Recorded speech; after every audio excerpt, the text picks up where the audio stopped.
terkenal dalam pemberantasan korupsi di luar lembaga-lembaga formal. Kita bicara mengenai undang-undang tipikor dan saya menyatakan keheranan saya sebagai awam yang nggak ngerti kenapa undang-undang tipikor itu harus diperbarui tanggal 18 Desember itu kok ada undang-undang habis waktunya gitu, kenapa? Ya, yang dimasalahkan hanya aspek legal framework-nya, landasan hukum yang menganggap bahwa ini belum cukup kuat. Nah, jadi kita sekarang ini sebagai bangsa masih senang bicara pada dataran normatif. Kita bukan melihat bahwa dari segi fungsional misalnya pengadilan tipikor itu sudah memenuhi harapan kita ya.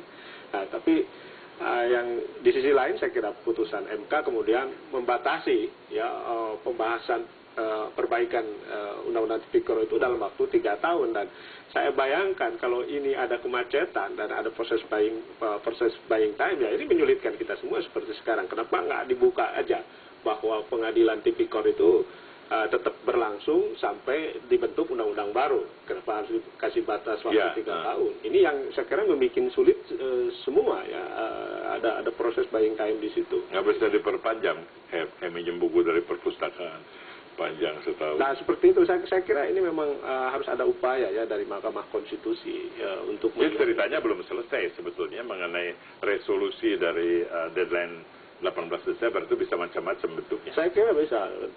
Artinya kan dimanapun ya secara normatif undang-undang baru, undang-undang lama masih berlaku sampai undang-undang baru lahir. Nah, jadi bukan karena dibatasi oleh waktu pembahasannya. Nah, ini yang blundernya di situ saya kira putusan Mahkamah Konstitusi. Yang selama ini diadili dalam pengadilan tipikor yang katanya sebagian besar itu dihukum tidak lolos, itu sebagian besar dari sektor mana ya? Maksudnya dari legislatif, dari eksekutif, dari daerah, dari pusat. Nah, pengadilan tipikor ini kan hanya menangani kasus-kasus yang dituntut oleh KPK. Dan kita tahu sebagian besar atau 50% lebih sebenarnya yang ditangani KPK itu baru pejabat level menengah ke bawah. Jadi memang tidak sehingar-bingar yang kita bayangkan. Walaupun 1-2 saya kira masuk ke... Tapi bukan hanya pencuri ayam seperti zaman dulu, kan lumayan juga. Nah, kan? Lumayan ya. Misalnya pejabat menengah di daerah ya. Dan umumnya saya kira hampir 90% masih menyangkut. Kalau seperti Gubernur BI itu dari KPK belum? Bukan ya proses? Saya kira dari KPK. Dan saya kira terakhir KPK menjadi sangat luar biasa ketika mulai masuk dengan kasus-kasus besar. Bank Indonesia... lalu juga beberapa anggota DPR, dan saya kira ini yang menurut Global Corruption Barometer ada di wilayah mother of corruption ya. Persis, mother of corruption itu ada di wilayah politik. Bisnis, ya. Nah, jadi gini, tadi bicara mengenai korupsi zaman Soeharto dan sekarang jumlahnya barangkali lebih besar dulu, tapi dulu terkonsentrasi, sekarang banyak yang ikut korup gitu ya. Dulu jarang tuh ada anggota DPR yang korup zaman Soeharto, setahu saya nggak ada lah gitu ya. Tapi sekarang kok banyak, kenapa tuh? Ya mungkin dulu model korupsinya berbeda. Ya kalau dulu barangkali itu sudah menjadi sebuah paket dari kekuasaan ya. Korupsi di atas dibagi-bagi. Jadi ada division of corruption-nya. Iya. Saya tahu ada banyak teman saya yang menteri atau anggota DPR, dia nggak korup, tapi dia dibagi-bagi dari atas. Dan masalahnya kan hukum tidak bekerja waktu itu. Sekarang orang harus cari. Jadi sebetulnya seperti halnya orang yang sakit itu dicabut obatnya jadi terasa sakitnya banyak. Kita juga dalam rangka perbaikan kalau mau optimis begitu ya. Tapi tetap kembali kok di legislatif bukan di eksekutif yang banyak itu.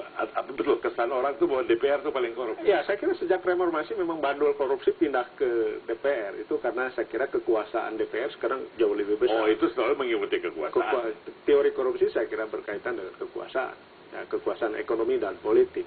Nah, bandulnya itu bergeser ke DPR karena kekuasaan DPR sekarang ini luar biasa, ya, luar biasa besar karena selain dia misalnya dalam fungsi tradisionalnya, misalnya fungsi legislatif, fungsi budgeting dan fungsi pengawasan, dia mulai ngangkat juga urusan-urusan pemilihan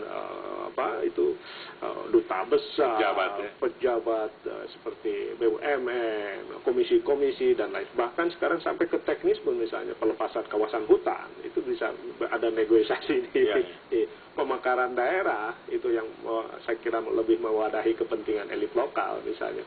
Itu juga menggunakan kekuasaannya ada di parlemen. Bagaimana Pak Teten menghadapinya? Pada awal saya tahu karir Pak Teten di bidang pemberantasan korupsi di ICW barangkali ya, atau ada sebelum ICW? Saya sebenarnya seperti menggali itu sarang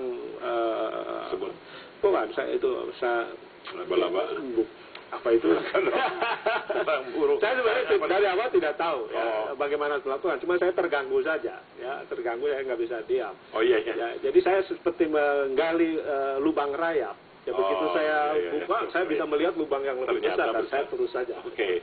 Nah, jadi lubang rayap itu sekarang membawa Anda kemana? Sekarang Anda kan Sekjen TI ya. Itu dulu ICW. Perjuangannya beda nggak sih? Ya kalau ICW kan lebih watchdog dan lebih memperkuat kasus per kasus masyarakat. gitu. Saya kira ICW lahir karena memang saat itu seperti itu. Nah, yang kita butuhkan sekarang sebenarnya bukan hanya pendekatan represi. Ya, kita tidak mungkin cukup waktu kalau kasus per kasus kita selesaikan, walaupun kita itu mempunyai dampak besar ya. Masyarakat bisa lihat ada bukti nyata pemberantasan korupsi. Nah, tapi yang saya kira sekarang yang harus kita dorong itu perubahan yang lebih besar, perubahan sistemik, reformasi birokrasi, reformasi kebijakan-kebijakan ekonomi, perbankan yang memungkinkan terjadinya korupsi. Kita punya problem state capture misalnya di negeri ini. Makasih Pak Tetenya, kita istirahat dulu. Para penonton harap menunggu break ini, kembali dengan Pak Teten Mas Duki pada Wimar Live.